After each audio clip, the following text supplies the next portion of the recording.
Hello, Kay. Nice to see you. Hi, Karen. Yeah, it's good, thanks. Great. Now, I know you're doing a lot of things for Preston at the moment, but let's start off with asking you, how long have you lived in Preston? Well, I'm from Much Hoole originally, which is a few miles away from Preston, and I grew up there. And I used to go out quite a lot in Preston. I went to Preston College when it was called Chewson College.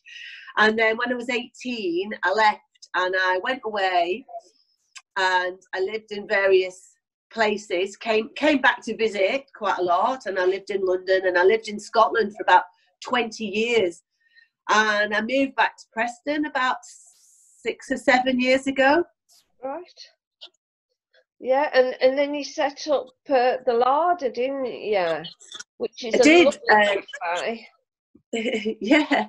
Well, the project behind the Larder I set up about 5 years ago, and the reason that I set that project up is because when I came back to Preston, I'd been a nutritionist and I'd worked a lot in the community.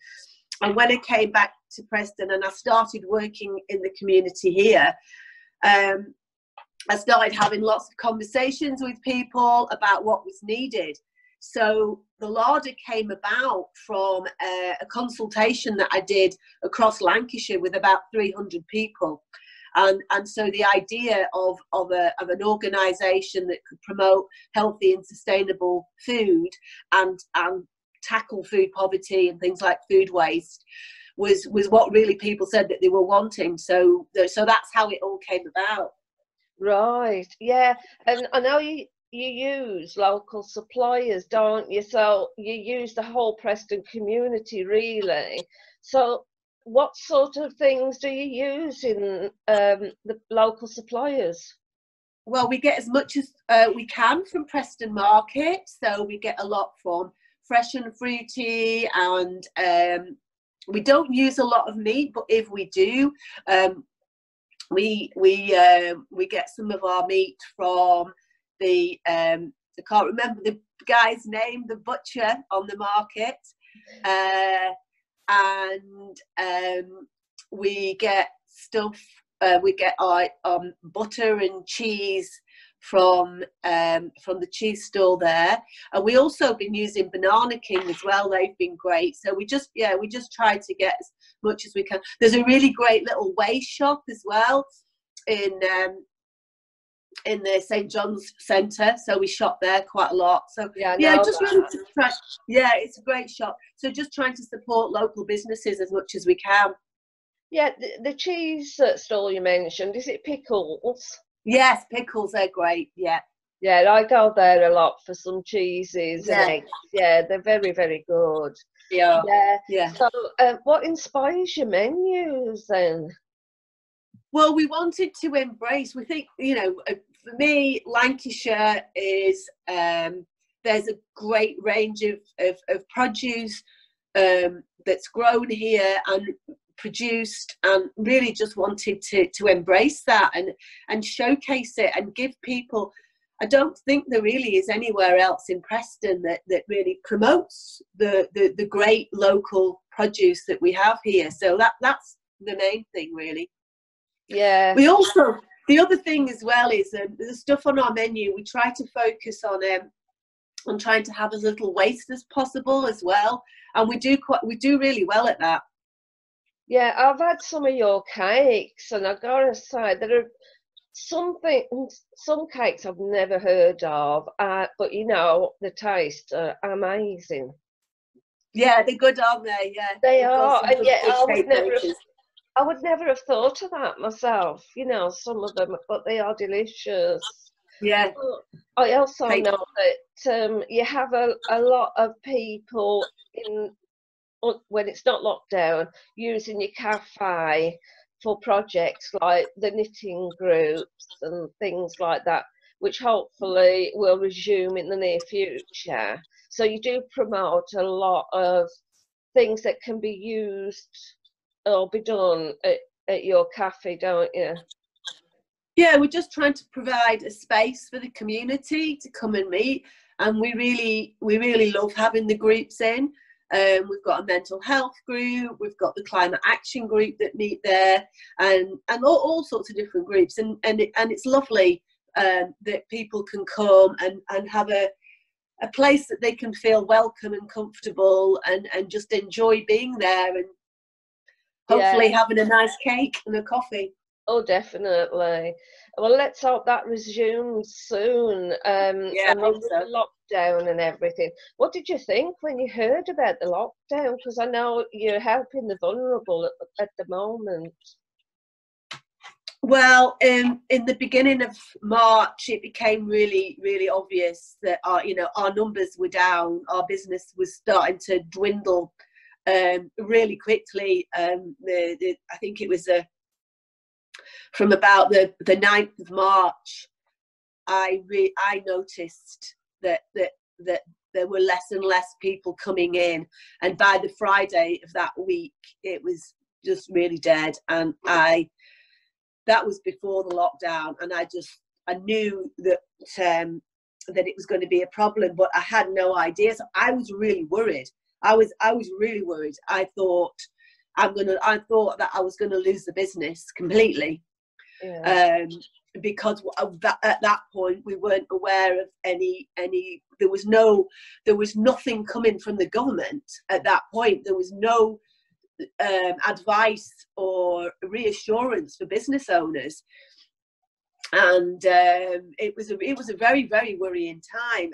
And so I just said to the staff, we're going to have to close, and so what we then closed and then reopened straight away. We closed, I think it was on the Friday of lockdown. I'm not sure what day, like it was around about the 20th of March, and whatever day we closed, and then we opened again on the 23rd, and doing the cooked meals. So right. So yeah, it was very quick. You cook for the community, don't you? Yeah. How do you go about that? Have you still got all your staff? Well, we've got volunteers, so all the people that are working have been furloughed, so right. They are all working voluntarily. So there's quite a great team of people preparing the food and getting it all packed up and taking the referrals, and then we've got volunteer drivers. So I've basically recruited lots of friends and people through a Facebook. We put a call out on Facebook, and loads of people volunteer. There's a lot of I think this is, for me, this situation has given people an opportunity to express their kindness and generosity. I've really seen that. We've had donations. We put a crowdfunder out and we got lots of donations. I think we got about £8,000 in donations, and that's enabled us to be able to keep going. Although we're working with volunteers, we're still having to pay for ingredients, and although we do get some donations, we still have to pay bills, and we have got various costs that we have to that cover. So if anyone did want to donate, how would they go about that? Well, we've had people sending us checks to the cafe, and we've had people who have put money into the account. The crowdfund is finished, but we're about to start another one at the beginning of June. Oh, great. That's good. So who actually does the cooking? We've got a team of people. We've got Bettini, who's our chef, who's working today. We've got a really great guy called Nick, who normally works in a cafe in Manchester. Another chap called Paul, who again, he's been furloughed, and various helpers. Brilliant. It's a really great thing you're doing, as Podio, we really want to thank you for doing it. You're helping so many people. What's going to happen once the lockdown eases?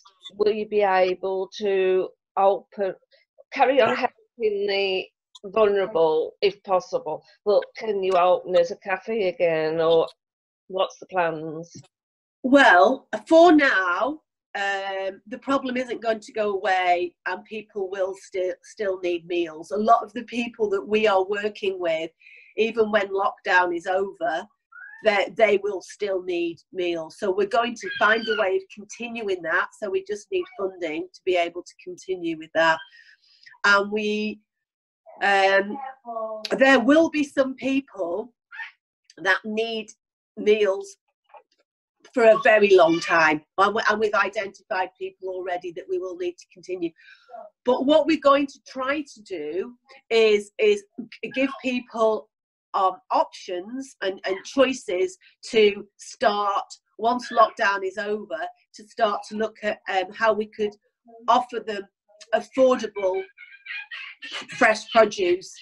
We also run cooking classes as well. So we do, we've got a Kids in the Kitchen program, so we've been getting families cooking. We've got, at the moment, we've got our Tasty Tuesday challenge. So we're trying to encourage people to come up with recipes and make videos of themselves and getting people cooking on a Tuesday. And we're going to be doing more of that. So we want to do more of the education, like really trying to get people in Preston cooking, learning to cook from scratch so they can cook healthy meals for themselves that are affordable as well, which is really important. But we want to try and find a way of being able to subsidise the fresh local produce that you can buy in Preston, like from the markets and places like Banana King. For some people that we work with, it's too expensive still, even though they do, they do charge a very good price. For some people, it's still too much. So we want to be able to find a way to subsidise that through grants and just encourage people to start to cook for themselves, but with our help. And where will we find these videos? They're on our, we've got a YouTube channel. The Larder Lancs is our YouTube channel, and we've got them on our Facebook.